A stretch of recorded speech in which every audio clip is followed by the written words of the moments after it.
Okay, before we start, let's all pray. Bago tayo mag-umpisa, tayo pong lahat ay manalangin. Holy and gracious our Heavenly Father God who loves us, thank you so much for your grace and great love. Banal at mahabagin naming Amang Diyos na nagmamahal sa amin, maraming salamat po sa iyong dakilang pag-ibig at biyaya. We were born as a sinner and we are supposed to go to the eternal hell because of many sins. Kami po ay pinanganak ng mga makasalanan at nararapat po kami na mapunta doon po sa impyerno dahil po sa aming mga kasalanan. But you had compassion on us and you saved our spirit from the eternal destruction. Ngunit ikaw po ay nahabag sa amin at nililigtas mo po yung aming espiritu mula doon sa walang hanggang pagkawasak. Today also we have gathered here those who are sanctified with the blood of Jesus in order to praise the Lord and in order to listen to your word. Ngayon po na araw ng Panginoon, kami po ng mga pinabanal ng dugo ng Panginoong Hesus ay nagkatipon ngayon upang purihin po ang pangalan ng Panginoon at upang makapakinig po ng inyong salita. By the grace of God, we were able to finish our Grand Bible Seminar successfully. At sa biyaya po ng Diyos, matagumpay po namin na naisagawa yung aming pong Grand Bible Seminar. We believe many of the newcomers, they realized the true love of God and they got the salvation by the grace of God. At naniniwala po kami na marami po sa mga baguhan, naunawaan po nila ang pag-ibig ng Diyos at natanggap po nila yung tunay na kaligtasan sa pamamagitan po ng biyaya ng Diyos. Please take care of them and also please protect them from the temptation of the Satan so that they can continue their sincere Christian life. Pakuusap, ingatan niyo po sila at protektahan niyo po sila mula po sa tukso ni Satanas upang sila po ay makapagpatuloy sa kanilang pamumuhay Kristiyano. As a born-again Christian, let us do not forget what is the real purpose of our lives. Bilang isang born-again Christian, nawawag po namin makalimutan kung ano po yung tunay na layunin po ng aming mga buhay. Today also please teach us and guide us how to live as a born-again Christian. At ngayong araw din po, pakusap, turuan at gabayin po ninyo kami kung paano kami dapat mamuhay bilang isang born-again Christian.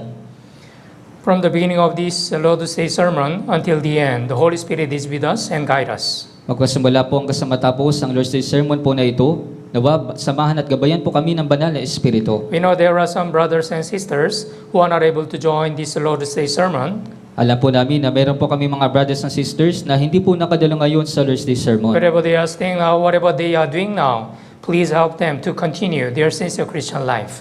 Nasaan man po sila, anuman po yung kanilang ginagawa, pakusap, tulungan niyo po sila na makapagpatuloy po sila sa kanilang pamumuhay Kristiyano. From the beginning of this Lord's Day sermon until the end, the Holy Spirit is with us and guide us. Magpasimula po hanggang sa matapos ang Lord's Day sermon po na ito, nawa samahan at gabayan po kami ng Espiritu Santo. In the name of our Lord Jesus Christ, we pray. Ito po yung aming dinadalangin sa pangalan po ng Panginoong Jesucristo.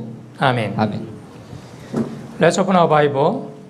Lucas chapter 23 from verse 33 hanggang 43. Buksan po natin sa ating mga Biblia, Lucas chapter 23, magmula po sa verse 33 hanggang 43. Lucas 23 from verse 33 hanggang 43. Sa Lucas po, chapter 23, magmula po verse 33 hanggang 43. Okay, babasahin ko po. Nang dumating sila sa lugar na tinatawag na Bungo, kanilang ipinako siya sa krus kasama ng mga kriminal, isa sa kanyang kanan at isa sa kanyang kaliwa. Sinabi ni Jesus, Ama, patawarin mo sila sapagkat hindi nila nalalaman ang kanilang ginagawa. At sila ay nagpalabunutan upang paghatian ang kanyang damit. Nakatayong nanonood ang taong bayan, subalit tinutuya naman siya ng mga pinuno na sinasabi, iniligtas niya ang iba, iligtas niya ang kanyang sarili kung siya ang Kristo ng Diyos ang pinili. Nililibak din siya ng mga kawal na lumapit sa kanya at inalok siya ng suka at sinasabi, kung ikaw ang hari ng mga Hudyo, iligtas mo ang iyong sarili. Mayroong ding nakasulat na pamagat sa itaas niya, ito'y ang hari ng mga Hudyo. Patuloy siyang pinagtawanan ng isa sa mga kriminal na ipinako na nagsasabi, hindi ba ikaw ang Kristo? Iligtas mo ang iyong sarili at kami. Subalit sinaway siya ng isa at sa kanya'y sinabi, hindi ka ba natatakot sa Diyos? Yamang ikaw ay nasa gayunding hatol ng kaparusahan. Tayo ay nahatulan ng matuwid sapagkat tinanggap natin ang nararapat na kabayaran sa ating mga gawa, subalit ang taong ito ay hindi gumawa ng anumang masama. Sinabi niya, Jesus, alalahanin mo ko pagdating mo sa iyong kaharian. At sumagot siya, katotohanang sinasabi ko sa iyo, ngayon ikaw ay makakasama ko sa paraiso. The title of the today's sermon, the seven last words of Jesus on the cross, according to this Luke chapter 23, from verse 33 until 43. Kaya po yung pamanggat po ng Sunday sermon po natin ngayong araw, ang pitong huling mga salita ni Jesus doon sa krus, ayon po dito sa Lucas chapter 23, magmula po verse 33 hanggang 43. When we meditate these seven last words of the Jesus on the cross, we can understand the love of God and also the grace of God. Kaya kapag uunawain po natin yung mga pitong mga huling salita po ni Jesus doon po sa krus, maunawaan po natin yung pag-ibig at biyaya po ng Diyos. Yeah, by the grace of God, we were able to finish the last Grand Bible Seminar successfully. At sa biyaya din po ng Diyos, matagumpay po natin na naisagawa yung ating pong Grand Bible Seminar. Yeah. Until the last day, more than 105, the newcomers, they completed the Grand Bible Seminar. Kaya hanggang sa huling araw po ng Bible Seminar, nasa 105 po na mga newcomers, sila po ay nakatapos ng Grand Bible So Seminar. we pray the newly born again brothers and sisters to abide in the church and to continue their sincere Christian life. Kaya dinadalangin natin na yung mga bagong naligtas na mga brothers and sisters, na sila po ay manatili sa church at magpatuloy po sila sa kanilang buhay Kristiyano. If we choose the most important word in the Bible, that is Jesus Christ. Kaya kapag pipiliin po natin yung pinakamahalagang salita sa Biblia, ito po si Hesus Kristo. As you know well, the Bible, the Old Testament, is recorded to testify who is the Jesus Christ. Gaya po ng inyong nalalaman, sa yung lumang tipan, ito po ay naisulat upang magpatotoo kung sino po si Hesus Yeah, Kristo. there are 39 the Old Testaments. Kaya meron pong 39 doon po sa lumang tipan. And the New Testament, through this New Testament, we can understand what Jesus Christ did for me. At dito naman po sa bagong tipan, sa pamamagitan po nito, maintindihan po natin kung ano yung ginawa ni Jesus para sa Yeah, akin. so there are 27 New Testament. Kaya naman po, meron pong 27 na bagong tipan. So John chapter 5 verse 39 says, "You search the scriptures, for in them you think you have eternal life, and these are they which testify of me." Kaya doon po sa Juan chapter 5 sa verse 39, sinasaliksik ninyo ang mga kasulatan sapagkat iniisip ninyo na sa mga iyon ay meron kayong buhay na walang hanggan at iyon na nagpapatotoo tungkol sa akin. So we can understand this Bible testify who is Jesus Christ. Kaya maunawaan po natin na ito pong Biblia ay nagpapatotoo kung sino po si Hesus Kristo. In order to get salvation, we must know who is Jesus Christ exactly according to the Bible, and also what Jesus Christ did for me. Kaya upang magkaroon po ng kaligtasan, napakahalaga po na makilala po si Jesus ng eksakto ayon po sa Biblia at kung ano po yung ginawa ni Jesus para sa akin. Today, especially, we are going to think about the death of Jesus on the cross. Kaya lalong-lalo na po ngayong araw, pag-iisipan po natin yung kamatayan ni Jesus doon po sa krus. This is the most important event in the Bible, the death of the Jesus and the resurrection of Jesus. Ito po yung pinakamahalagang pangyayari dito po sa Biblia, yung kamatayan at yung muling pagkabuhay po ni Jesus. If Jesus Christ was not crucified on the cross to redeem all of our sins, there is no any other way to receive the forgiveness of our sins. Kung si Hesus Kristo po ay hindi po namatay doon po sa krus, wala pong ibang paraan para po mabayaran po yung ating mga kasalanan. Let's open our Bible. Please mark this Luke chapter 23 and let's open the Bible. Unang Korinto chapter 15. Kaya pakimarkahan po ito pong Lucas chapter 23. Tignan po natin sa unang Korinto sa chapter 15. Verse 3 and 4. Magmula po sa verse 3 hanggang 4. Unang Korinto chapter 15, verse 3, verse 4. Sa unang Korinto chapter 15, magmula po verse 3 hanggang 4. Basahin po natin ng sabay-sabay. 3, 2, 1. Sapagkat ibinigay ko sa inyo una sa lahat ang aking din tinanggap na si Kristo ay namatay para sa ating mga kasalanan ayon sa mga kasulatan at siya'y inilibing at muling binuhay ng ikatlong araw ayon sa mga kasulatan. Yeah, this is the summary of the gospel. Yeah, Jesus Christ, He died for our sins. and then he rose again on the third day according to the scriptures.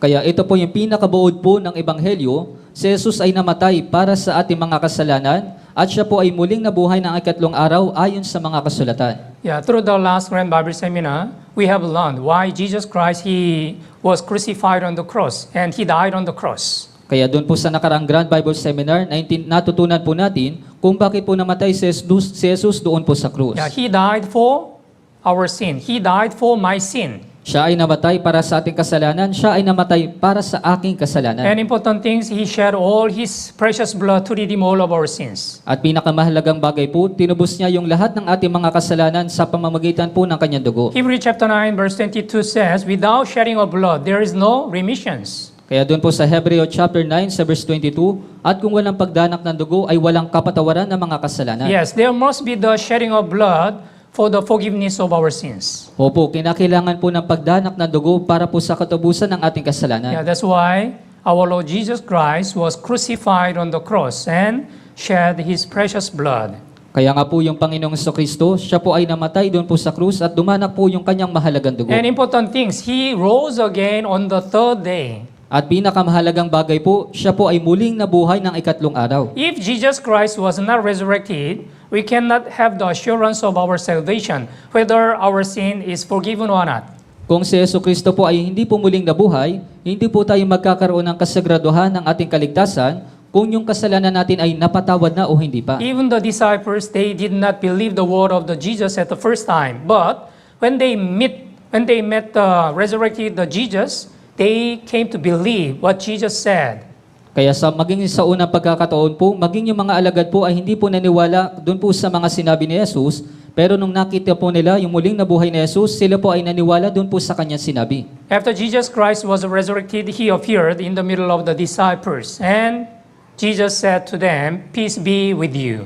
Peace be with you. Kaya pagkatapos po na muling nabuhay ni Jesus, siya po ay nagpakita doon po sa mga alagad at sinabi po niya sa kanila, kapayapaan ang sumainyo, kapayapaan ang sumainyo. This word is very important. Who can receive this true peace? Kaya yung yung salita po na ito ay napakahalaga. Kaya sino pa ba yung makakatanggap ng tunay na kapayapaan? Bible says, to the wicked there is no peace. Sinasabi po ng Biblia, walang kapayapaan para sa masasama.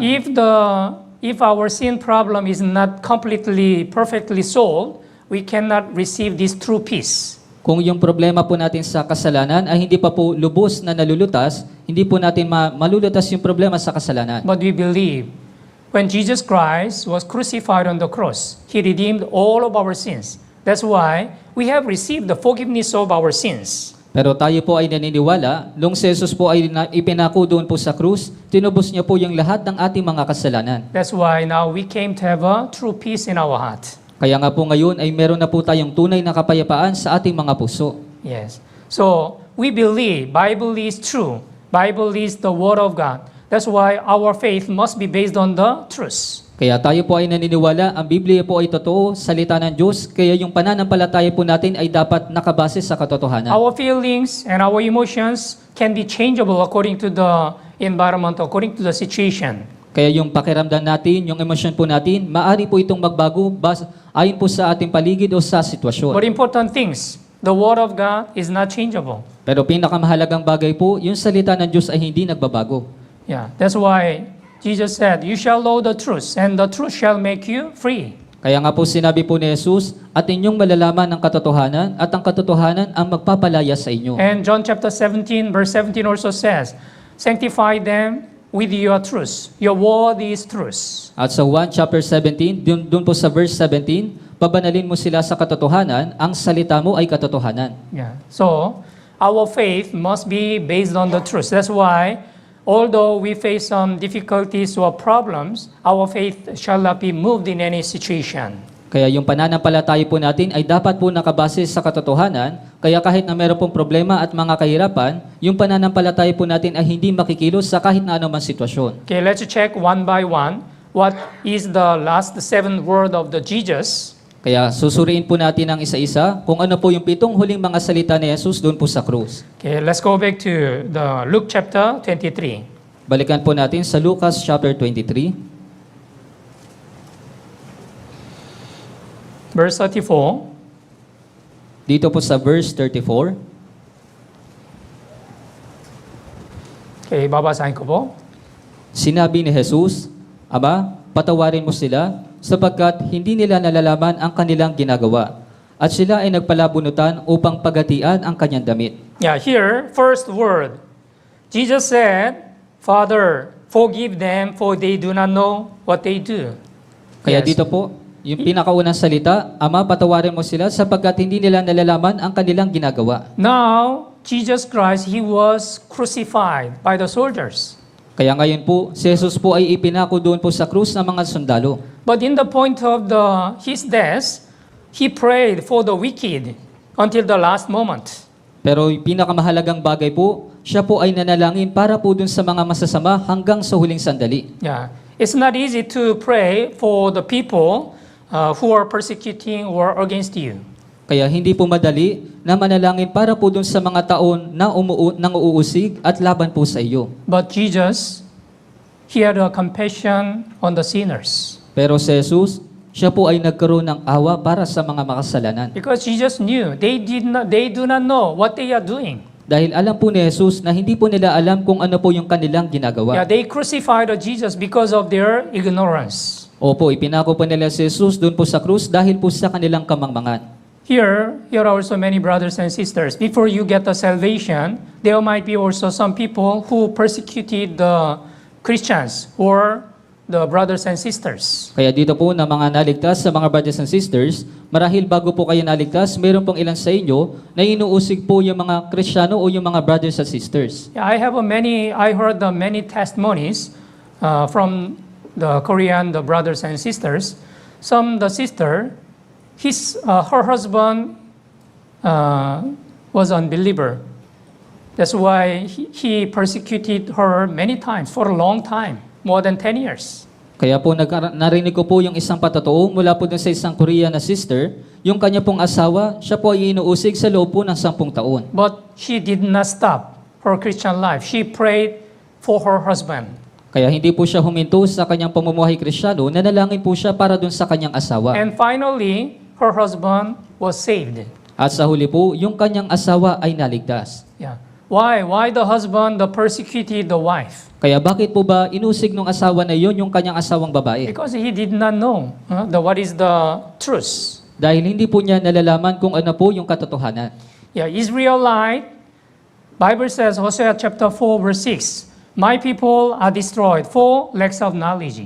Kaya sinasabi po doon sa Hosea sa chapter 4 sa verse 6, ang aking bayan ay nawawasak dahil sa kakulangan ng kaalaman. Yes, Israelite, they received a lot of the punishment and they committed a lot of sin. Why? Because of ignorance. Opo, yung mga Israelita, sila po tumanggap ng parusa dahil po sa kanilang kamangmangan. Yeah, in this moment, it is also saying, when Jesus Christ was crucified by the soldiers, these soldiers, and there are so many people, they persecuted Jesus because of their ignorance. Kaya parehas din naman po sa mga sandali pong ito, nang ipinapako po ng mga kawal si Jesus doon po sa krus, inuusig po nila doon po si Jesus. But Jesus prayed for them. Pero si Jesus po ay nanalangin para sa kanila. Father, forgive them, for they do not know what they do.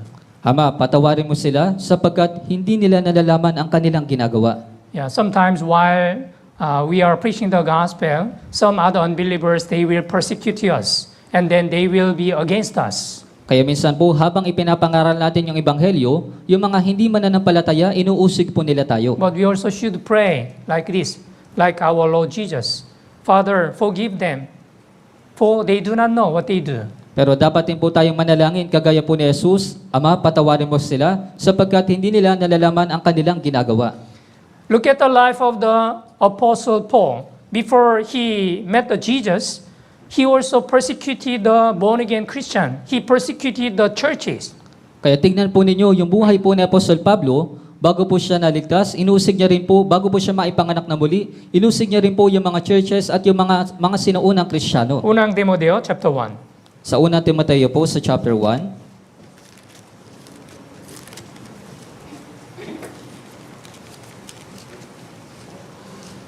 verse 13.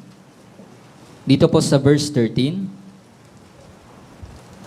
Unang Timoteo, 1 Timothy chapter 1 verse 13. Sa unang Timoteo chapter 1, dito po sa verse 13, Basahin po natin ng sabay-sabay. 3 to 1. Kahit na noong una, ako'y isang lapastangan, manguusig at mang-aalipusta, gayon may kinahabagan ako, sapagkat sa kamangmangan ay ginawa ko iyon sa kawalan ng pananampalataya. Yeah.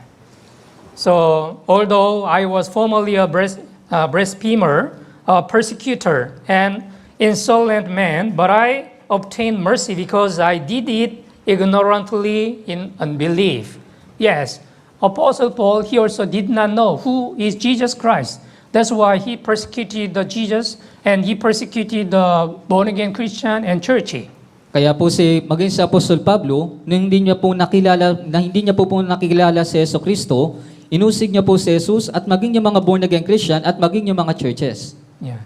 So, in the last moment, our Lord Jesus, when he was crucified, he also prayed for the sinners, for the wicked people. Kaya maging sa huling sandali, si Jesus din po ay nadalangin para po dun sa mga umusig sa Kanya at sa mga masasamang tao. Yeah, Father, forgive them, for they do not know what they do. Ama, patawarin mo sila sapagkat hindi nila nalalaman ang kanilang ginagawa. Yeah. And let's go back to Luke chapter 23. Balikan po ulit natin sa Lucas sa chapter 23. Verse 43, Dito po sa verse 43.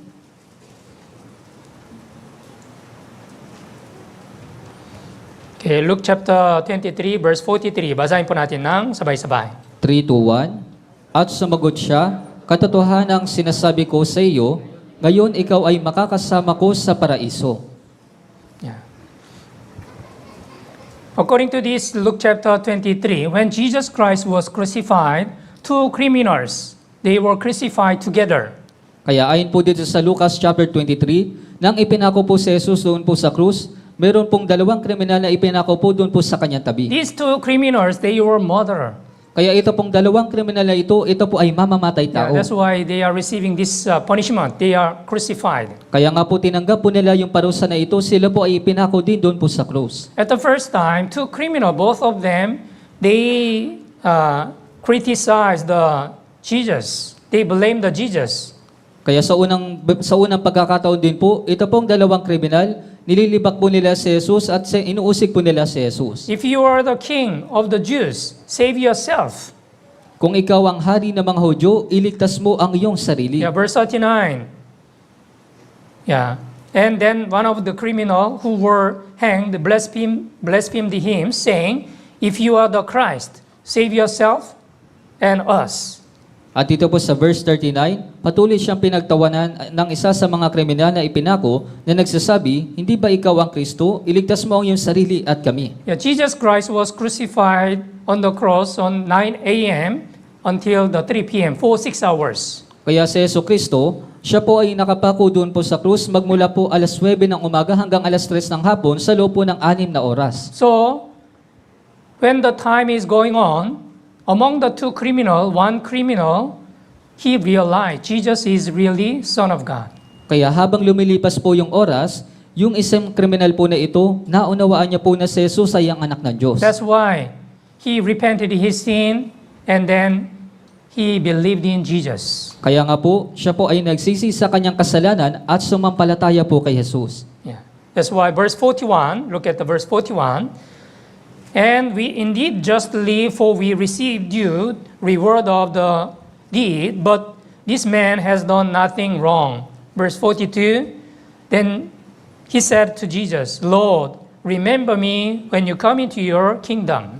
Kaya sinabi po dito sa verse 41, tayo ay naatulan ng matuwid sapagkat tinanggap natin ang nararapat na kabayaran sa ating mga gawa, subalit ang taong ito ay hindi gumawa ng anumang masama. Sinabi niya, Jesus, alalahanin mo ko pagdating mo sa iyong kaharian. Yeah, the criminal, he repented his sin before he died, and he believed in Jesus. Kaya po yung isang kriminal, siya po ay nagsisi sa kanyang kasalanan at sumampalataya po siya kay Jesus bago po siya mamatay. While we are living in this world, our choice is very important. What we choose, it is very important. Kaya habang nabubuhay po tayo dito sa mundo, yung ating pong pagpili ay napakahalaga. Kung paano po tayo pumipili ay napakahalaga. Yeah, for example, when you choose the school, also when you choose your job, and also when you choose your life partner, husband and wife. Kaya halimbawa po sa pagpili po sa eskwelahan, sa pagpili po sa trabaho, at maging sa pagpili po ng inyong magiging asawa. So, what do you choose? The will decide your future. Kaya kung ano po yung inyong naging pagpili, ito po yung magpapasya ng inyong hinaharap. But according to the Bible, Jeremiah chapter 21, there are two kind of the ways. One is the way of life and the other is the way of death. Pero ayon po dun sa Jeremiah sa chapter 21, meron pong dalawang uri ng daan. Ito po yung daan ng kamatayan at daan po ng buhay. So it depends on you whether you choose between the way of life and the way of death. Kaya ito po ay nakadepende sa iyo kung ano po yung pipiliin mo sa pagitan po ng daan ng buhay at daan ng kamatayan. Yeah. At the last moment, this criminal, he realized Jesus is really Son of God. That's why he repented his sin and he believed in Jesus. Kaya po hanggang sa huling sandali, yung isang kriminal po na ito, naunawaan niya po na si Jesus ay ang anak ng Diyos at nagsisi po siya sa kanyang kasalanan at sumampalataya po siya sa kanya. Although the same situation, but the other criminal, he didn't repent his sin. And until the last moment, he blamed Jesus. Kaya kahit na parehas po yung sitwasyon, pero hanggang sa huling sandali, yung isang kriminal po ay hindi po nagsisi sa kanyang kasalanan at patuloy niya pong nilalapastangan si Jesus. But those who repent his sin and believed in Jesus, he was saved before he died. Pero yung kriminal po na siya po ay nagsisi sa kanyang kasalanan at sumampalataya po kay Jesus, siya po ay naligtas bago po siya mamatay. Jesus promised, today you will be in paradise with me. Ipinangako po ni Jesus sa kanya, katotohanan, ngayon ikaw ay makakasama ko sa paraiso. Yes, this is the promise of the Lord. Ito po yung pangako ng Panginoon. Why Jesus was crucified on the cross? Kaya bakit po ba ipinako si Jesus doon po sa krus? Because of our sin. He was crucified on the cross. Kaya dahil po sa ating kasalanan, siya po ay ipinako doon po sa krus. So, this criminal, when he repented his sin and believed in Jesus, at the last moment, he was saved. Kaya ito pong kriminal na ito, nung siya po ay nagsisi sa kanyang kasalanan at sumampalataya kay Jesus hanggang sa huling sandali, siya po ay naligtas. Think about the life of this criminal. He did not attend the church. He did not do any good things while he was living in this world. Kaya pag-isipan niyo po yung kriminal po na ito, hindi po siya nagsimba, hindi rin po siya gumawa ng mabubuting bagay. But important things, at the last moment, he repented his sin and believed in Jesus. Pero pinakamahalagang bagay po, hanggang sa huling sandali, nagsisi po siya sa kanyang kasalanan at sumampalataya kay Jesus. Why the many people in this world, they are going to the hell? Kaya bakit po ba maraming tao dito sa mundo mapupunta po sila sa impyerno? It is not because of their sin. Hindi po ito dahil sa kanilang kasalanan. Bible says, Matthew chapter 16, John chapter 16, Sa Juan po sa chapter 16,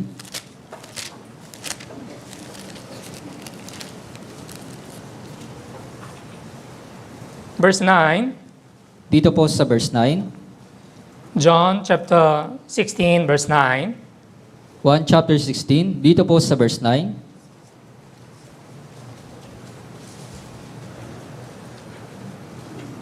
okay, basahin po natin ng sabay-sabay. 3 to 1, tungkol sa kasalanan, sapagkat hindi sila sumasampalataya sa akin. Of sin, because they do not believe in me. Yes. This is the reason why the many people, they go to the hell.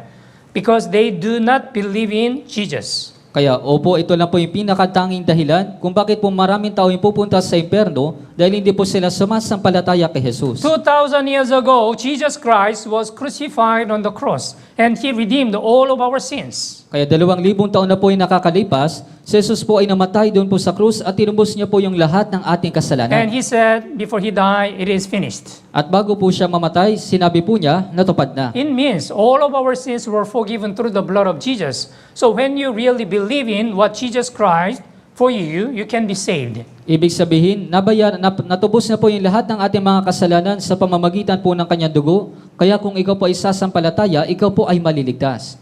But why many people, they are going to the hell? Kaya bakit po maraming tao sila po ay mapupunta sa impyerno? Because they do not believe in Jesus. Dahil hindi po sila sumasampalataya kay Jesus. Two criminals at the last moment. One criminal, he didn't repent his sin. But the other one, he repented his sin and he believed in Jesus. That's why he was saved and he entered the eternal heaven. Kaya yung dalawang kriminal po, yung isa po ay hindi po nagsisi sa kanyang kasalanan at yung isa naman po ay nagsisi sa kanyang kasalanan at sumampalataya po kay Jesus, kaya siya po ay naligtas at nakapasok na po siya doon po sa langit. Yeah. So, the promise of the Jesus, Jesus promised, today you will be with me in paradise. Kaya yung pangako po ni Jesus doon po sa kanya, ngayon ikaw ay makakasama ko sa paraiso. Unang Korinto, chapter 1. Sa unang Korinto po sa chapter 1,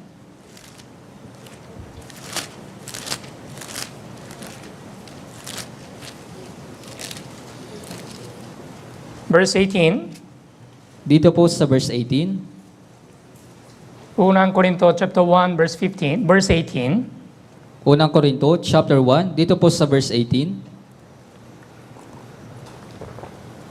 Basahin po natin ng sabay-sabay. 3 to 1, sapagkat ang salita ng krus ay kahangalan sa mga napapahamak, ngunit sa atin na inililigtas, ito ay kapangyarihan ng Diyos. Yeah. For the message of cross is foolishness to those who are perishing. Yeah, many people, they disregard the cross, the gospel. That's why they cannot be saved. Kaya napakarami pong tao, ipinagsasawalang bahala po nila yung krus, yung ebanghelyo, kaya hindi po sila naliligtas. But towards we are being saved. It is the power of God. When we believe what Jesus Christ did for us on the cross, we can be saved by the grace of God. Kaya kung tayo po ay sasampalataya doon po sa ginawa ni Jesus, doon po sa krus para sa atin, tayo po ay maliligtas sa biyaya po ng Diyos. Yes. So, salvation, it is very simple and then it is very easy if our heart is really ready to accept it. Kaya yung ebanghelyo, yung kaligtasan, ito po ay napakasimple lamang at napakadali lamang kung yung puso po natin ay handa po ito natanggapin. Jude, before the Revelation, Apocalypse, Sa Judas Jude, po, bago po ang aklat ng Apokalipsis, sa Judas, Judas,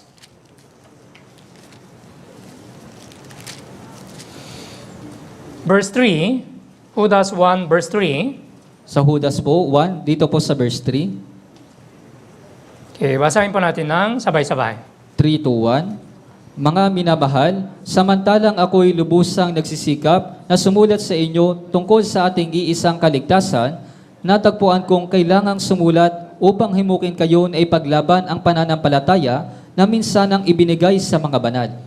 Yeah, here, beloved, while I was very diligent to write to you concerning our common salvation. What is the meaning? The common salvation. Kaya ano pong ibig sabihin ng iisang kaligtasan? When you hear the other brothers and sisters' testimony, how they are saved, it is completely different or it's almost the same. Kaya kapag nakikinig po kayo ng mga patotoo ng kaligtasan ng mga brothers and sisters, ito po ba ay magkaiba o parehas lamang? Almost same. Yeah, they were saved through the blood of Jesus. Why? This is the common salvation. Kaya ito po ay parehas lamang, sila po ay naligtas sa dugo po ni Jesus, ito po yung iisang kaligtasan. Yeah, and for the faith which was once for all delivered to the saint.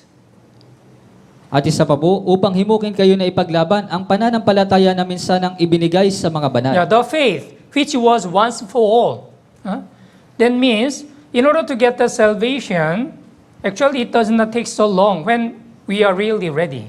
Kaya para magkaroon po ng kaligtasan, sa katunayan, hindi po ito gumugugol ng maraming oras kung tayo po ay handa na. Yeah. So this criminal, he didn't attend the church for a long time. He didn't do any good things before he was crucified. Kaya ito pong kriminal na ito, hindi po siya dumalo ng simbahan at hindi rin po siya gumawa ng mabubuting bagay bago po siya ipinako dun sa krus. But at the last moment, before he died, he repented his sin and he believed in Jesus. Pero hanggang sa huling sandali, siya po ay nagsisi sa kanyang kasalanan at sumampalataya po kay Jesus. Yeah. That's why he was saved and he entered the eternal heaven. Kaya nga po siya po ay naligtas at nakapasok na dun po sa walang hanggang langit. Yeah. Having obtained eternal redemption, right? He entered the most holy place once for all and having obtained eternal redemption. Siya ay pumasok na minsan magpakailanman sa dakong banal, sa gayoy tinitiyak ang walang hanggang katubusan. Okay, let's open the Bible, John chapter 19. Buksan po natin sa Juan sa chapter 19.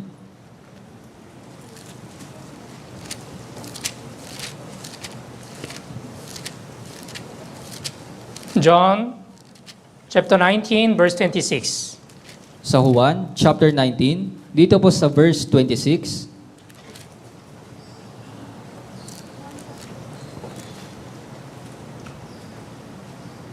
Verse 26, babasahin ko po. Nang makita ni Jesus ang kanyang ina at ang alagad na kanyang minamahal, na nakatayong katabi niya, ay sinabi niya sa kanyang ina, "Babae, narito ang iyong anak." Yeah. Among the seven, the last word, this is the third. Jesus said, "Woman, behold your son." Kaya sa dun po sa pitong huling mga salita ni Jesus, ito po yung pangatlo, "Babae, narito ang iyong anak." So we need to read what is the background of this verse. From verse 25 and 27, babasahin ko po. Ang mga bagay na ito ay ginawa ng mga kawal, samantala nakatayo sa tabi ng krus ni Jesus ang kanyang ina at ang kapatid ng kanyang ina, si Maria na asawa ni Cleopas at si Maria Magdalena, nang makita ni Jesus ang kanyang ina at ang alagad na kanyang minamahal na nakatayong katabi niya, ay sinabi niya sa kanyang ina, "Babae, narito ang iyong anak." Yeah, when Jesus was crucified, there were stood by the cross of the Jesus his mother and his mother's sister, and the Mary, the wife of the Clopas, and the Mary Magdalene, and the disciples like John, Apostle John. Kaya po nang ipinako po si Jesus doon po sa krus, nakatayo po sa tabi po niya yung kanyang ina, si Maria na asawa ni Cleopas, at si Maria Magdalena, at maging yung mga alagad po katulad po ni Juan. Now Jesus is explaining through the death of the Jesus Christ, new family started in Jesus Christ. Kaya ipinapaliwanag po ng talata po na ito, sa pamamagitan po ng kamatayan ni Jesus doon po sa krus, yung bagong pamilya po ay mag-uumpisa kay Kristo. Yeah, what is the meaning? Why Jesus said, "Woman, behold your son." Kaya bakit po ba sinabi ni Jesus, "Babae, narito ang iyong anak"? Yeah, sometimes you might be strange why Jesus called his mother, the Mary, the woman. Kaya marahil ito po ay kakaiba sa inyong pandinig, bakit po ba tinatawag ni Jesus yung kanyang ina na babae? But if you know the original, the word, in the Greek word, it is the gine. It is the most respectable, the expression of the woman. Kaya kung babasahin niyo po sa salitang Griego, ito po ay gine, ito po ay isang salita na pinakakagalang-galang sa pagtawag po sa babae. Yeah, woman, it is not a simple word. It is the most respectable, the expression. Kaya yung salitang babae, ito po ay isang kagalang-galang na pagpapahayag. Yeah. So, now, there are some Jesus Christ's mother and also other sister and the disciples. So Jesus made the family relationship between the brothers and sisters. Kaya po ngayon po ay nakatayo po sa kanyang tabi yung kanyang ina, si Maria po na asawa ni Cleopas, at maging yung mga alagad. Kaya ngayon po sila po ay nagkaroon ng bagong pamilya na kay Kristo. Matthew chapter 12. Sa Mateo po sa chapter 12.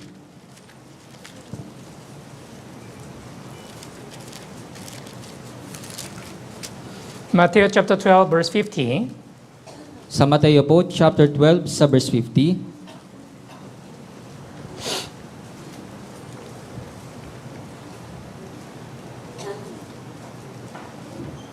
Verse 50, basahin po natin ng sabay-sabay. 3:1.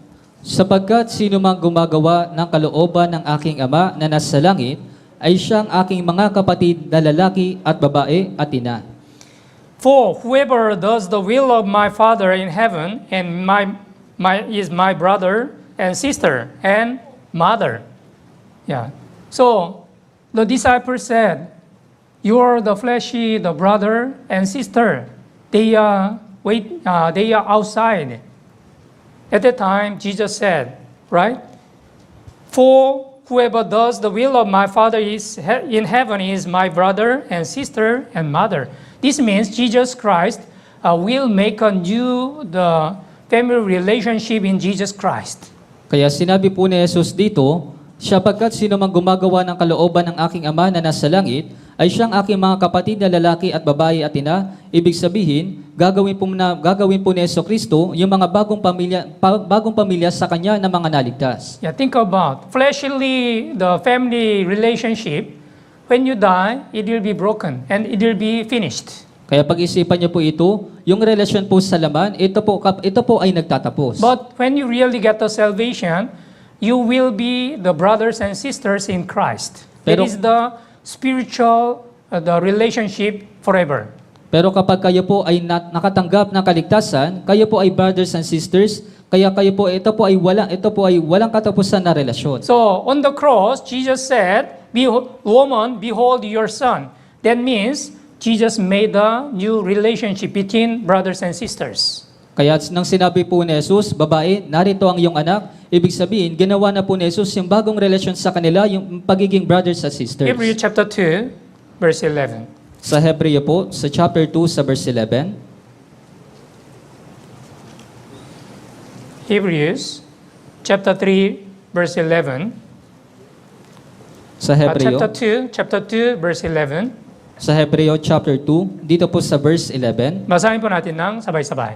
3-1, sapagkat ang gumagawang banal at ang mga ginawang banal ay pawang nagmula sa isa, dahil dito hindi nahihiya si Jesus na tawagin silang mga kapatid. Yeah, for he who sacrificed and then those who are being sanctified are all of one, for which reason he is not ashamed to call them brethren.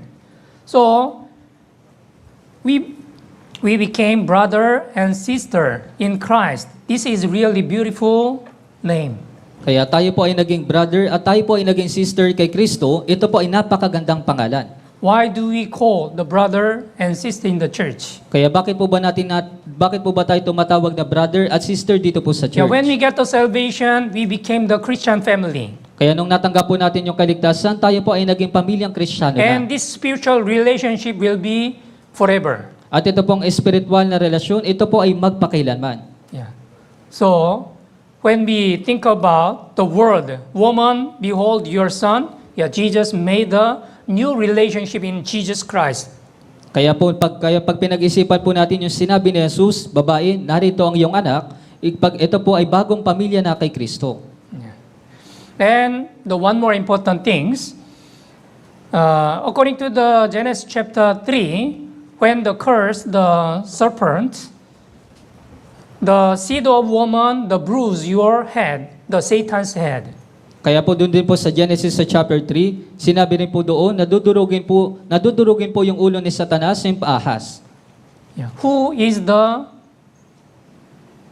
seed of the woman? Kaya sino po ba yung tinutukoy doon na binhi ng babae? All people, we are the seed of Adam, seed of man. Kaya lahat po ng mga tao, tayo po ay nagmula po sa binhi po ni Adan, binhi po ng lalaki. But only Jesus Christ came to this world as a seed of woman. Pero tanging si Jesucristo lamang po yung nagmula sa binhi po ng isang babae. Because he was conceived by the Holy Spirit and he was born without any sin to redeem our sins. Dahil siya po ay pinaglihinang sa pamamagitan po ng Espiritu Santo at wala po siyang anumang kasalanan at tinubos niya po yung ating kasalanan. So, the seed of woman, the will bruise the Satan's head. So, when Jesus Christ was crucified on the cross, he bruised the Satan's head.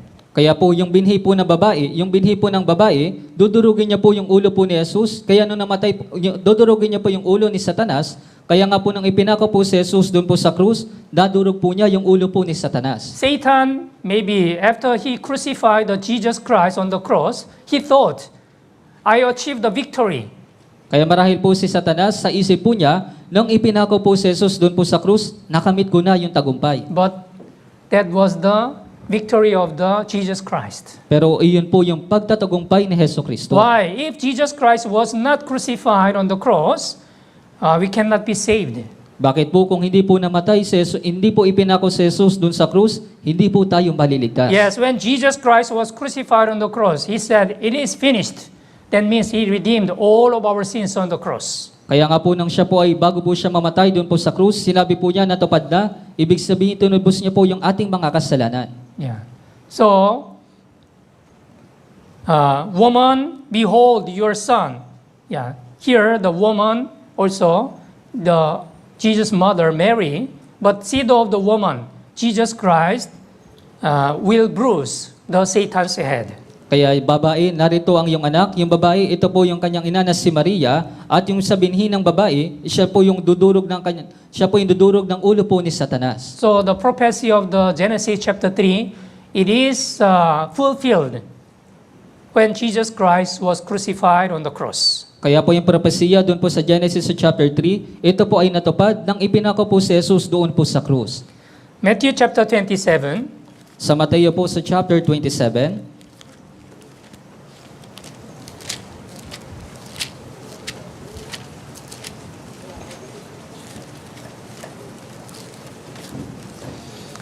verse 46.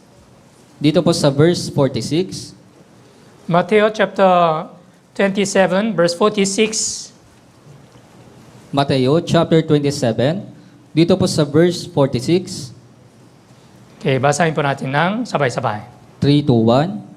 At nang malapit na ang oras na ikasyam, ay sumagaw si Jesus ng may malakas na tinig na sinasabi, Eli, Eli, lama sabachthani, na ang kahulugan ay Diyos ko, bakit mo ako pinabayaan? Yeah. Eli, Eli, lama sabachthani. That is, my God, why have you forsaken me? This is the word on the cross of Jesus. Why have you forsaken me? Kaya ito po yung ikaapat na salita po ni Jesus doon po sa krus, Diyos ko, bakit mo ako pinabayaan? First, we should know why Jesus Christ came to this world. Kaya una po, dapat po nating malaman, bakit po ba pumarito si Jesus sa Yeah, sanlibutan? bakit? Si Jesus pumarito sa mundong ito upang iligtas ang mga makasalanan. Right? Jesus Christ, He came to this world to save the sinners. Kaya si Jesus po ay pumarito sa mundong ito upang iligtas po ang mga makasalanan. According to John chapter 1, verse 21, John the Baptist said, Behold, the Lamb of God who takes away sin of the world. Kaya ayon po dun sa 1 chapter 1 sa verse 29, sinabi po ni Juan ang tagapagbautismo, narito ang kordero ng Diyos na nag-aalis ng kasalanan ng sanlibutan. What is the meaning of the Lamb of God?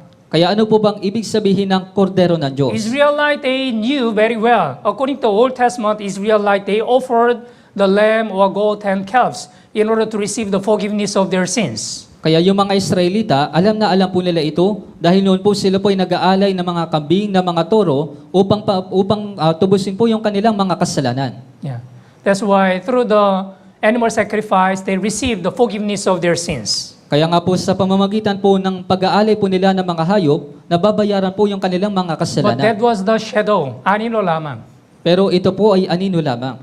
So according to the Old Testament, Jesus Christ came to this world as a Lamb of God. Kaya ayon po sa lumang tipan, si Jesus po ay paparito sa mundong ito bilang kordero ng Diyos. Yeah. So, behold, the Lamb of God who takes away sin of the world. Narito ang kordero ng Diyos na nag-aalis ng kasalanan ng salibutan. Lamb of God who takes away sin of the world. Sin of the world means from the sin of the Adam to the sin of the last man. Kaya kasalanan ng sanlibutan, ibig sabihin, magmula po sa kasalanan ni Adan hanggang sa kasalanan po ng huling tao. All of your sin also belongs to this sin of the world. Kaya maging yung kasalanan mo ay kabilang din po sa kasalanan nitong sanlibutan. Yeah, when Jesus Christ was crucified, He took away all of our sins. Nang si Jesus po ay namatay doon po sa krus, tinabos niya po yung lahat ng ating mga kasalanan. Yeah. According to the Isaiah chapter 53, okay, let's open the Bible, Isaiah 53, Buksan po natin sa Isaías 53, verse 6. dito po sa verse 6, Babasahin ko po. Tayong lahat ay gaya ng mga tupang daligaw, bawat isa sa atin ay lumihis sa kanyang sariling daan, at ipinasan sa kanya ng Panginoon ang lahat nating kasamaan. All we like sheep have gone astray. We have turned everyone to his own way, and the Lord has laid on him the iniquity of us all. Before we know Jesus, 2,000 years ago, the Lord God has laid on him, on Jesus, the iniquity of us all. Kaya bago pa po natin makilala si Jesus, 2,000 taon na po yung nakakalipas, ipinasan po sa kanya ng Panginoon kay Jesus yung lahat nating kasamaan. Naintindihan niyo po? Yes. God laid on him, on Jesus, the iniquity of us all. Kaya ipinasan po ng Diyos sa kanya kay Jesus yung lahat po nating kasamaan. Yeah.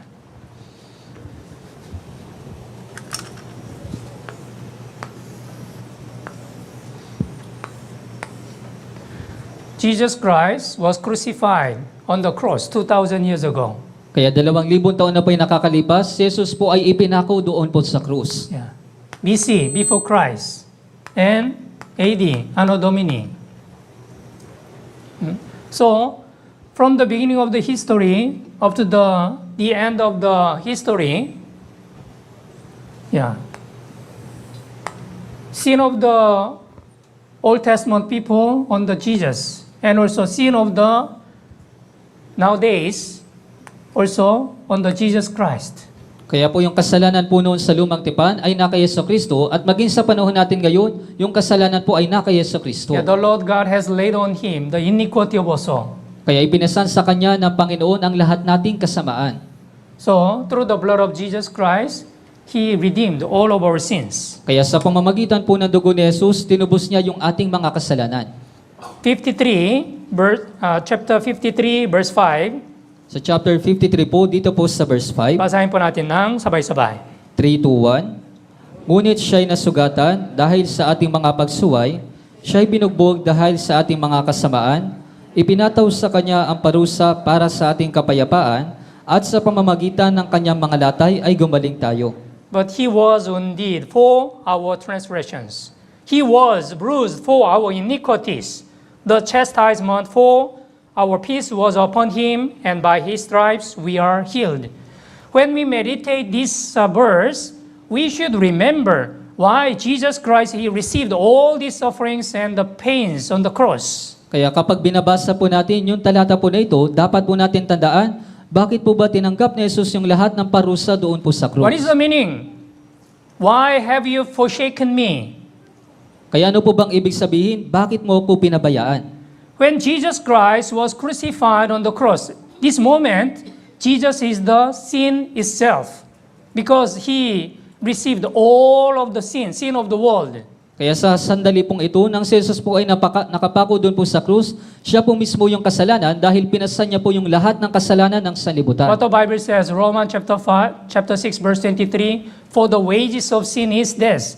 Ang sapagkat ang kabayaran ng kasalanan ay kamatayan. That's why, because of our sin, because of your sin, Jesus Christ was crucified on the cross. Kaya nga po dahil po sa iyong kasalanan at sa ating mga kasalanan, si Jesus po ay ipinako doon sa krus. Yeah. So, we should remember how Jesus Christ, He was crucified on the cross. Because of my sin, because of your sin. Yeah, He died on the cross. Kaya dapat po natin tandaan kung paano po na ipinako si Jesus doon po sa krus dahil sa iyong kasalanan, dahil sa ating kasalanan, siya ay namatay doon sa krus. God became the man in order to save the sinners, who is Jesus. Kaya ang Diyos po ay nagkatawang tao na siyang si Jesus upang iligtas po ang mga makasalanan. Philippians chapter 2, Sa Filipos po sa chapter 2,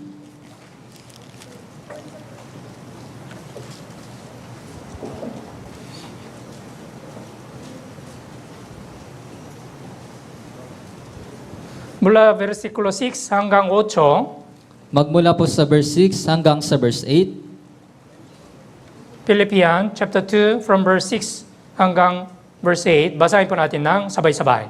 3-1, na siya, bagamat nasa inyo ng Diyos, ay hindi niya itinuring na isang bagay na dapat panghawakan ang pagiging kapantay ng Diyos, kundi hinubaran niya ang kanyang sarili at kinuha ang anyong alipin na naging katulad ng tao, at palibas ay natagpuan sa anyo ng tao, siya ay nagpakababa sa kanyang sarili at naging masunurin hanggang sa kamatayan, maging sa kamatayan man sa krus. Yeah. God became the man who is Jesus. Kaya ang Diyos, siya po ay nagkatawang tao na siyang si Jesus. So, Jesus is perfect God Kaya si Jesus, siya po ay perpektong Diyos. and perfect also, perfect man. At siya rin po ay perpektong tao. God became the man. We call this incarnation. Kaya po yung Diyos po ay nagkatawang tao, ito po yung tinatawag na incarnation. Yeah. That's why, when he crucified on the cross, he redeemed all of our sins. Kaya nga po nung siya po ay ipinako doon po sa krus, namatay doon sa krus, tinubos niya po yung ating mga kasalanan. John chapter 19, verse 28. Sa Juan po, chapter 19, sa verse 28.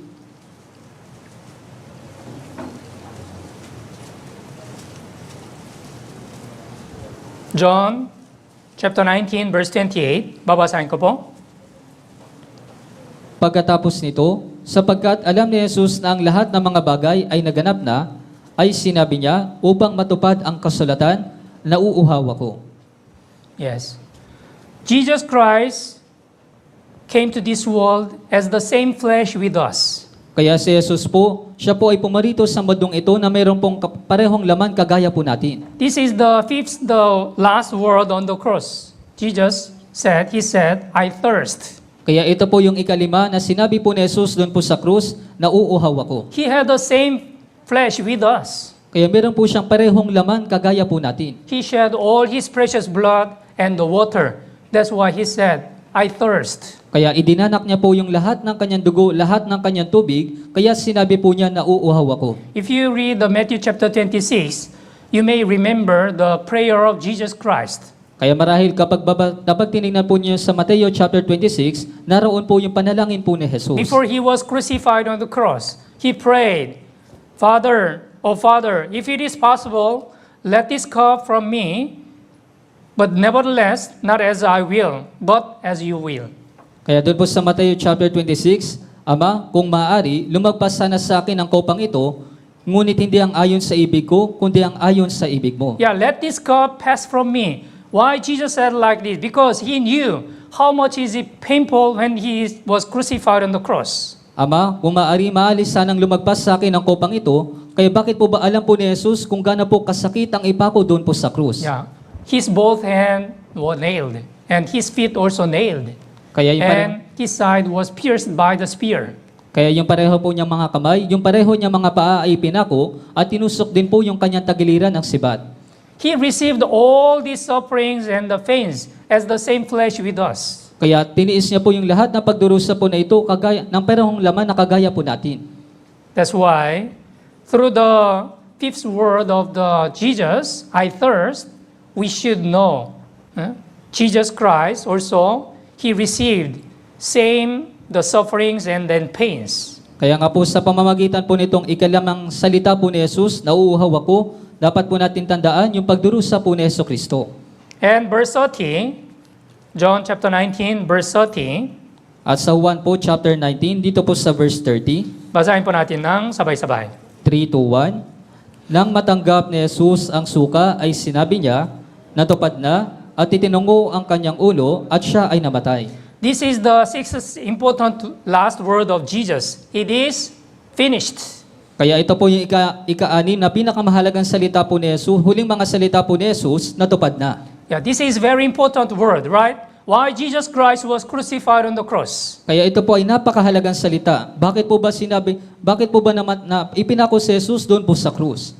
According to the Isaiah 53 verse 6, the Lord God has laid on Him the iniquity of us all. Kaya ayon po doon sa Isaias 53 sa verse 6, at ipinasan sa kanya ng Panginoon ang lahat nating kasamaan. Because of our sin, He was crucified on the cross and He shed all His precious blood. Kaya dahil sa ating kasalanan, siya ipinako doon sa krus at dumanak po yung kanyang mahalagang dugo. Yeah. From 9 a.m. until 3 p.m. for 6 hours, He shed all His precious blood. Kaya magmula po alas 9 ng umaga hanggang alas 3 ng hapon, sa loob po ng 6 na oras, dinanak niya po yung kanyang mahalagang dugo. Before He died, finally He said, "It is finished." At bago po siya mamatay, sa huli ay sinabi po niya, natupad na. Natupad na. In Greek word, there is the tetelestai. Kaya sa salita pong Griego, ito po ay tetelestai. Yeah. In other words, paid in full. O sa madaling sabi po, nabayaran na ng buo. For example, when you borrow the 1 million pesos, yeah, you have to pay your debt. Kaya halimbawa po, kapag ikaw po'y humiram ng 1,000,000 piso, kailangan mo pong bayaran yung iyong utang. But when it is fully paid with the interest, yeah, we can say paid in full. Pero kapag ito po ay nabayaran na merong interest, masasabi po natin ito ay nabayaran na ng buo. It is same. It is finished. It means all the wages of your sin already paid through the blood of Jesus. Kaya parehas din naman po natupad na, ibig sabihin, nabayaran na yung kabayaran ng iyong mga kasalanan. When Jesus Christ died on the cross at the last moment, the veil on the temple of God was torn out from top to bottom. Kaya po nang si Jesus po ay namatay doon po sa krus, yung tabing po doon po sa templo ng Diyos, ito po ay nahati magmula po itaas hanggang ibaba. If you read the Old Testament, you can understand the high priest, he was able to enter the most holy place only once a year with the blood. Kaya kung babasahin niyo po doon po sa Lumang Tipan, yung pinakapulong pari, siya po ay pumapasok doon sa dakong kabanal-banalan isang beses po sa isang taon na mayroon pong dalang dugo. If you look at the structure of the temple of God, it is the block between the holy place and the most holy place. Kaya kung titingnan niyo po yung istruktura ng templo po ng Diyos, makikita po ninyo na mayroon pong nakaharang na tabing sa pagitan po ng dakong kabanal-banalan at ng dakong banal. Yeah. According to the Leviticus chapter 16, the high priest, he was able to enter the most holy place once a year with the blood. Kaya ayon po dun sa Leviticus sa chapter 16, yung pinakapunong pari, siya po ay pumapasok doon po sa dakong kabanal-banalan isang beses sa isang taon na may dalang dugo. But this veil was torn out from top to bottom. Pero yung tabing po na ito po ay nasira na hati magmula po itaas hanggang ibaba. What is the meaning? Why? Who has torn out this veil? Kaya anong pong ibig sabihin nito? Sino po yung pumunit nito pong tabing? God has torn out this veil. It is very thick. Kaya sinira po ng Diyos yung tabing po na ito po ay napakakapal. It means between the block between God and man, it is the removed. It is totally breakdown. Kaya ibig sabihin sa pagitan ng Diyos at ang tao, ito po ay nasira, ito po ay nahati. When Jesus died on the cross, when He said, it is finished. Ito po yung araw nang namatay po si Jesus doon po sa krus nang sinabi po niya natupad na. Yeah. According to the Hebrew chapter 10, this veil implies the body of Christ. Kaya ayon po dun sa Hebreo chapter 10, ito pong tabing ay kumakatawan po sa katawan ni Kristo. When the body of Christ was torn out and shed all His precious blood, the veil was torn out. Kaya nung napunit po yung katawan po ni Jesus, napunit po yung kanyang balat, natsira din po, napunit din po yung tabing. And God has removed this block between God and man. At inalis po ng Diyos yung harang po na ito sa pagitan ng Diyos at ng tao. And finally, Jesus made a way to enter eternal heaven. At sa panghuli, ginawa po ni Jesus yung daan papunta po sa langit. John chapter 14 verse 6. Sa Juan po chapter 14 sa verse 6.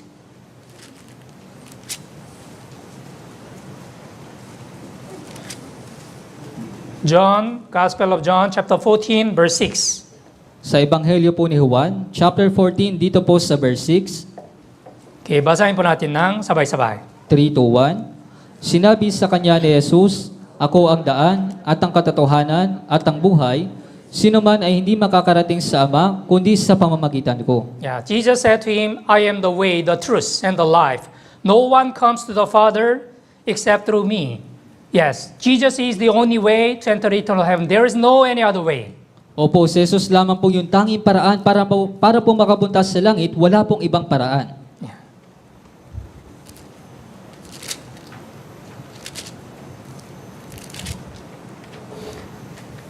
Gawa, Act chapter 4, Sa verse 12. mga gawa po, chapter 4 sa verse 12, Gawa, chapter 4, verse 12. sa gawa, chapter 4, dito po sa verse 12, Okay, basahin po natin ng sabay-sabay.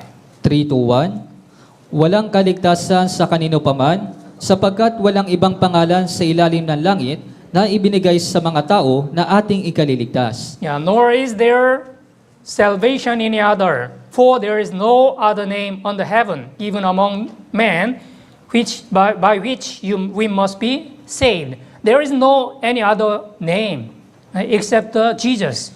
Only the Jesus you can be saved. This Kaya is wa- the only way to enter eternal heaven. Kaya wala pong ibang pangalan, maliban lamang po sa pangalan ni Jesus, kaya sa pamamagitan lamang po niya ay makakapasok po tayo doon po sa langit. Luke chapter 23, Sa Lucas po, chapter 23, verse 46. dito po sa verse 46,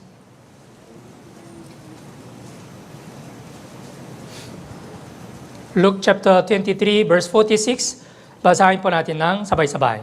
3 to 1, si Jesus ay sumigaw ng malakas at nagsabi, Ama, sa mga kamay mo ay inahahabilin ko ang aking espiritu, at pagkasabi nito ay nalagot ang kanyang hininga. Yeah, this is the last word of Jesus. Father, into your hand I commit my spirit. Kaya ito po yung ikapito sa mga huling salita po ni Jesus, Ama, sa mga kamay mo ay inahahabilin ko ang aking espiritu. Yes, Jesus Christ, He has completed the work what He received from Father God. Kaya si Jesucristo, tinapad niya po yung natanggap po niyang layunin mula po sa kanyang Diyos Ama. Yeah, this is the last word. Father, into your hand I commit my hand. Why? Jesus already finished all His work. He said, it is finished. Kaya ito po yung pangpitong huling mga salita po ni Jesus, Ama, sa mga kamay mo ay inahahabilin ko ang aking espiritu dahil natupad na po ni Jesus yung lahat ng kanyang gawain. Hebrews chapter 1, verse 3. Sa Hebreo po, chapter 1, sa verse 3, Hebrews chapter 1, verse 3. Hebreo chapter 1, dito po sa verse 3, Basahin po natin ng sabay-sabay. 3 to 1, Siya ang kaningningan ng kaluwalhatian ng Diyos at tunay na larawan ng kanyang likas at kanyang inaalalayan ang lahat ng bagay sa pamamagitan ng kapangyarihan ng kanyang salita. Nang magawa na niya ang paglilinis ng mga kasalanan, siya ay umupo sa kanan ng kamahalan sa kaitaasan. Yeah, here, He sat down at the right hand of the Majesty on high. Why? He sat down. Because He already finished all His work. Kaya bakit po siya umupo sa kamahalan ng kaitaasan? Dahil natapos niya na po yung kanyang gawain. Yeah, when He had by Himself purged our sins, sat down at the right hand of the Majesty on high. Nang magawa na niya ang paglilinis ng mga kasalanan, siya ay umupo sa kanan ng kamahalan sa kaitaasan. Jesus Christ came to this world to do the Father's will. Kaya si Jesus po ay pumarito sa mundong ito upang gawin yung kalooban po ng Ama. Yeah. He totally obeyed to the Father's will. Siya po ay lubos na sumunod po sa kalooban ng Ama. And finally, He accomplished the Father's will. At sa huli, nagawa niya po na matupad yung kalooban po ng Ama. Yeah.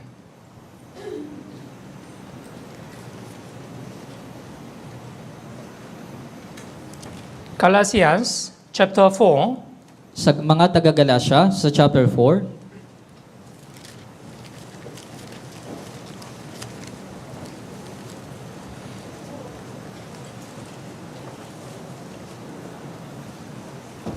verse 6. dito po sa verse 6, Galatia chapter 4, verse 6. Basahin po natin ng sabay-sabay. 3 to 1, At sapagkat kayo'y mga anak, isinugo ng Diyos ang espiritu ng kanyang anak sa ating mga puso na sumisigaw, Aba, Ama. Yeah, when you believe in Jesus Christ, you will become the children of God. Kaya kapag ikaw po ay sumampalataya kay Jesucristo, ikaw po ay magiging anak na po ng Diyos. That's why here, verse 6 says, God has sent first the Spirit of His Son into your heart, crying out, Abba, Father. That's why we call Jesus Father. Yeah, Father. Kaya We can call God Father. Kaya dito po sa verse 6, isinugo ng Diyos ang espiritu ng kanyang anak sa ating mga puso na sumisigaw, Ama, Aba, Ama. Kaya tumatawag po tayo sa Diyos bilang ating Ama. Yeah. Jesus Christ came to this world to accomplish the will of the Father. Kaya si Jesus po ay pumarito sa mundong ito upang tuparin po yung kalooban ng Ama. Galatians chapter 1, verse 4. Sa Galatia po, chapter 1, dito po sa verse 4, Babasahin ko po. na nagbigay ng kanyang sarili dahil sa ating mga kasalanan upang tayo'y kanyang mailigtas mula sa kasalukuyang masamang kapanahunan ayon sa kalooban ng ating Diyos at Ama. Yes. Jesus Christ came to this world to do the Father's will. Opo, si Jesus ay pumarito sa mundong ito upang gawin po yung kalooban ng Ama. Yeah, Hebrew chapter 10, verse 9. Sa Hebreo po, chapter 10 sa verse 9.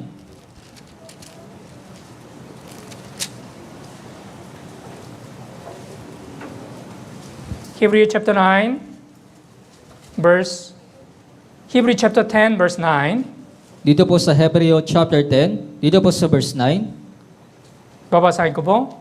Pagkatapos ay idinagdag niya, narito, ako'y dumating upang gawin ang iyong kalooban, inilis niya ang una upang maitatag ang ikalawa. Yeah. I have come to do your will, O God. Yes. Jesus Christ, He came to this world to do Father's will, and then He accomplished the Father's will through His life. Kaya si Jesucristo, siya po ay pumarito sa mundong ito upang taparin po yung kalooban ng Ama at tinupad niya po yung kalooban po ng Ama. Our born-again Christian also, we should remember through the life of the Jesus Christ, we should learn. We should do the Father's will also through our Christian life. Kaya maging tayo po mga born-again Christian, dapat po nating matutunan sa pamamagitan po ni Jesucristo, dapat din po nating gawin yung kalooban ng Ama. I'd like to ask you, how much do you love Jesus? Kaya mayroon po kung nais ko po kayong tanungin, gaano po ninyo minamahal si Jesus? If you are really saved by the grace of God, by the love of God, you will love the Jesus above all things. Kaya kung talagang ikaw po ay naligtas sa biyaya po ng Diyos, sa pag-ibig ng Diyos, mamahalin mo po si Jesus higit sa ibang mga bagay. Because Jesus is your Savior. If there was not Jesus, you cannot be saved. Dahil si Jesus, siya yung iyong tagapagligtas. Dahil kung wala po si Jesus, hindi ka po maliligtas. Is there anyone who sacrificed for yourself like Jesus? Kaya meron po ba sino man sa inyo na isinakripisyo ang inyong sarili kagaya po ni Jesus? Is there anyone who died for you like Jesus? Kaya meron po bang sino man na namatay para sa iyo katulad po ni Jesus? No. That's why you must love Jesus above all things. Kaya nga po, dapat mo pong mahalin si Jesus higit sa lahat ng mga bagay. But if you really love Jesus, you will also do the Father's will through your Christian life. Pero kung talagang minamahal mo po si Jesus, dapat mo rin pong gawin yung kalooban ng Ama sa iyo pong pamumuhay Kristiyano. John 14, verse 23. Sa 1 chapter 14, dito po sa verse 23.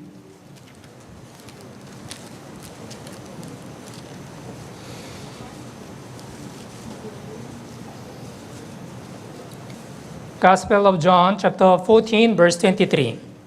Sa Ebanghelyo po ni Juan, chapter 14, dito po sa verse 23, Okay, basahin po natin ng sabay-sabay. 3 to 1.